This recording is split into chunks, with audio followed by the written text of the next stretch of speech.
She's already saying no. She's already walking away. She's not saying no. If she was saying no, I would agree with you. Did I say that? Did you hear me say that? I'm not saying they can't be platonic friends. No. I agree with everything you just said. It is emotional babysitting. It feels stupid. That's what this is.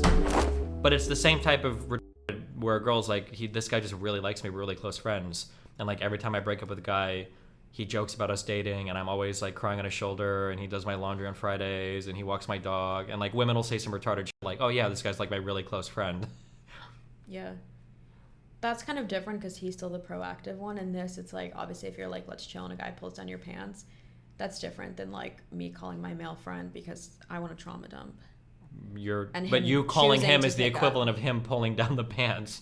You're like, let me go ahead and have like some relationship rape with you right now. And the guy's like, okay. Why is that rape? Because the guy is thinking he's building towards like a fulfilling relationship. And when you hang up the phone, he's like, I'm getting closer. I feel like it's any day now. I feel like the insidiousness of that is on his part because he's now thinking like, oh, if I'm her shoulder to cry on, eventually she'll start to see me in a more, emotionally intimate light. Yeah. Because in a guy's mind, that's how that works. Like if a guy was like if a guy was going to a girl for something like that, it's because they really, really, really like each other. Doing what? Picking up the call?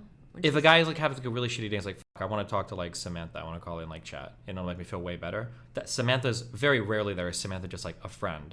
This is like somebody has a huge interest in. I don't know. That's such an F and F talking point. You're now saying like men and women can't be platonic friends.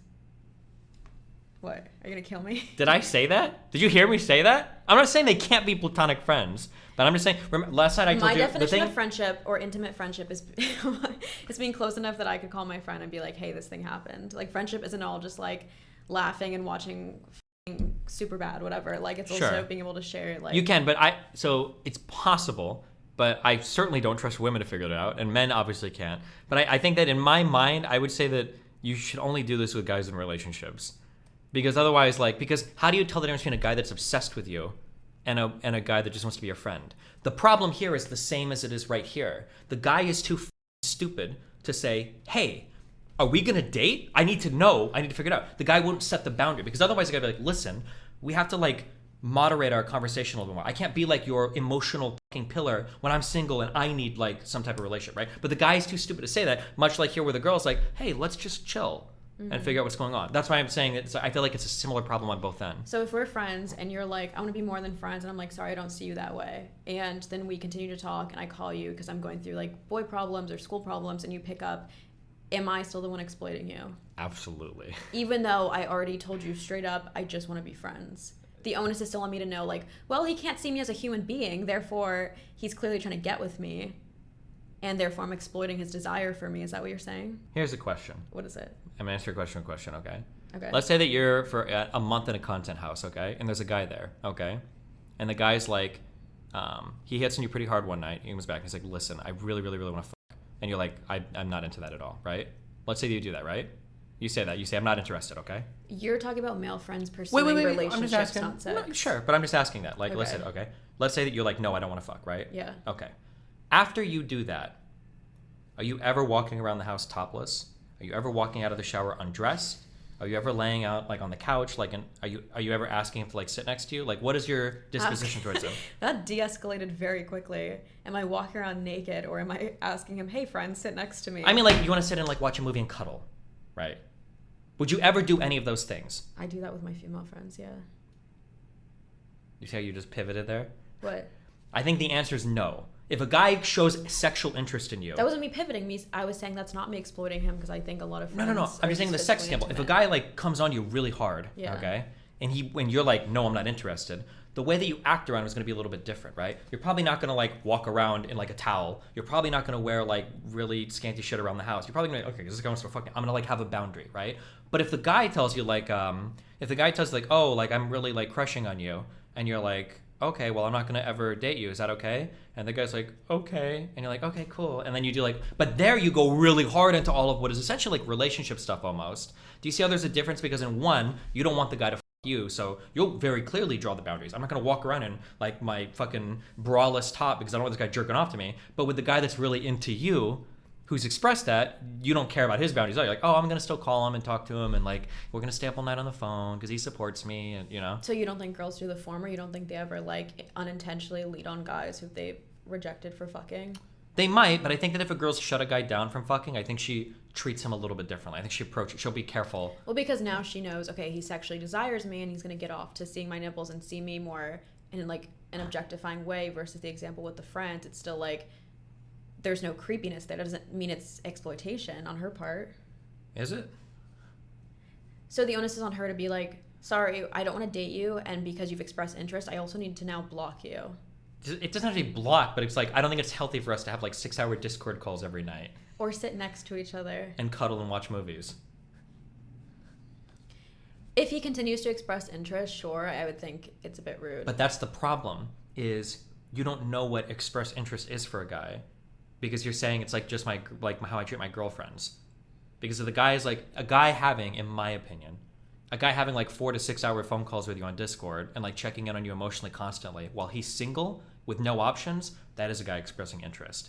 He's like, you're like dragging him along and he's like the anchor on your ship that's just like getting covered in crustaceans as you sail through the ocean of life, like hoping that you'll pull him up onto the deck. That's where he's at. But you're like, oh, he's not like advancing on me relationship wise, when in his mind he's like constantly building towards that. I think that's how men view it. This just feels like emotional babysitting. Like if I tell a guy, I agree. I just want to be friends, and you know, he's like, and I'm like, if that's too much for you, we don't have to be friends if you're gonna be too interested. And he's like, no, I still want to be friends. It's now my job to be like, well, now I can't really treat you as a friend because you're into me, so we can just hang out at school. I agree. This is completely different. No, I agree with everything you just said. It is emotional babysitting. It feels fucking stupid. That's what this is. Like, that's like if you're hanging out with a girl and she's like, well, I don't know if I'm, let's hold on, let's chill. You're like, okay, you fucking retard. You don't want to chill. You want to like, let's stop completely. Take a moment, get yourself together, and figure out what the fuck you want to do. Tell me if I'm hurting your feelings. If you just want to go home, like talk to me with words, right? But this is the same thing because the guy's equating the girl in this to the girl exploiting the male friend, or I thought you were equating the girl in this to the male friend who's being exploited. Yeah, because when the male friend is being exploited, one? I'm equating her to the male. Okay. Yeah. Continue. Because when you deal with a friend-zoned guy, I'm asking you to babysit his feelings. You might have to make a decision that he can't. Yeah. And in here, with the girl, sometimes as a man, you have to make a decision that she can't. That's different because she already made the decision by saying, let's relax. She's making the decision by not kissing him. She's making the decision by like moving away from the apartment. If I had a male friend who was into me, let's say I'm like, sit down next to me, and you're clearly expressing that that's hard for you because you're into me, and you leave and go to the other side of the room, and then I follow you because I'm like, what's the issue? We're just friends, and I continue to hug you and kiss you. But the guy's going to be retarded like the girl. He's not going to express that. But you see how those are completely he's going to jump to that behaviors? Her walking across the room to get away from him because she doesn't want to have sex versus my male friend consensually sitting down next to me because he's hoping it'll lead to something more and I'll see him in a different light. He's being proactive to come closer to me and hope to something else. She's being proactive and walking away. I mean, like, if she's actually, like, leaving, like, walking away... You saw what Katie Way said. It was like a football game. Yeah, but they're not really describing it like that, okay? They're playing... football games post-dick sucking is a lot different than, like, she's running around the apartment trying to escape him, right? So it's hard to figure out, like, what actually fucking happened. So the only way those would be analogous is if you were my male friend, you're into me, I'm not into you, I just want to be friends, you're sitting down next... Or I sit down next to you, or I sit on your lap trying to cuddle and watch a movie, and you say, whoa... let's relax, and I continue to be like, why? We're just friends. Like, what's the issue? This is how I am with my friends. Then it's equivalent. Otherwise, they're not comparable. You see what I'm saying? No. That's why that one is disproportionate emotional babysitting and this isn't. Because she's already saying no. She's already walking away. She's not saying no. If she was saying no, I would agree with you. She's not being proactive versus if I came and sat in your lap knowing you'd interest in me and then you're like, let's relax for a little, and I continue to like cuddle you and spoon you and kiss your neck, then obviously then it's equivalent.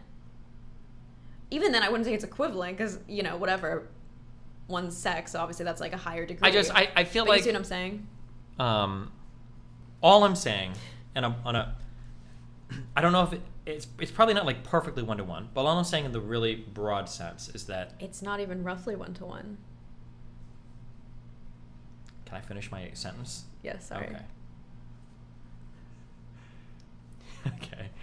In a very broad way, when guys get friend zoned, I think the woman has to babysit the guy's feelings a little bit on that.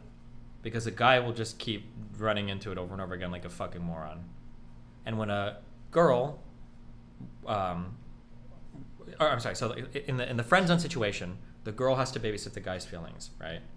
In a guy situation where he's trying to fuck a woman, and the woman is like too stupid to say no, and she's kind of like putting herself in a situation where she like sucks his dick, and even though she's like not completely ready, the guy should be more proactive in babysitting her feelings.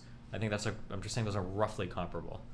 I don't know if it works 1-to-1 on every single pair, but I'm saying in both circumstances, we're asking the party with the leverage to also like be considerate of the party that they have leverage over. And that's, I think, a really difficult ask sometimes. Stop!